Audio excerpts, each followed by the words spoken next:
ఓం శ్రీ శ్రీ శ్రీ ఆచార్య ప్రబోధానంద యోగీశ్వర్ల వారి పాద పద్మములకు నమస్కరిస్తూ, నా పేరు మానస. నేను 7వ తరగతి చదువుతున్నాను. మా ఊరు మద్దిగట్ల గ్రామం, వనపర్తి జిల్లా. క్రిస్మస్ సందర్భంగా నాకు ఇచ్చిన వచనము 5వ అధ్యాయము 37వ వచనము. మీరు ఏ కాలమందైనా ఆయన స్వరమును వినలేదు, ఆయన స్వరూపమును చూడలేదు. ఇక్కడ ఆయన అని చెప్పబడు పరమాత్మ అయిన పరిశుద్ధాత్మ అని తెలియవలెను.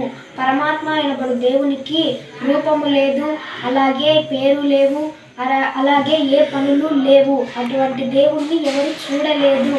ఆయనకు రూపమే లేనప్పుడు ఎలా చూడగలరు? అందువలన ప్రపంచంలోని మనుషులు ఎప్పుడూ కానీ దేవుణ్ణి చూడలేదు. దేవుడు పనిచేయని వాడు అయినందున ఆయన ఎవరితోనూ మాట్లాడడు. దీనిని బట్టి బ్రతికి ఉన్న మనిషి ఎవడు కానీ దేవుణ్ణి చూడలేదు. ఎవడైనా వచ్చి నేను దేవుణ్ణి చూశాను అని చెప్తే వాడు పూర్తి అసత్యము చెప్పినట్లు లెక్కించవలెను. దేవుడు ఎవరికి కనిపించడు, అలాగే వినిపించడు. అందరికీ నమస్కారం.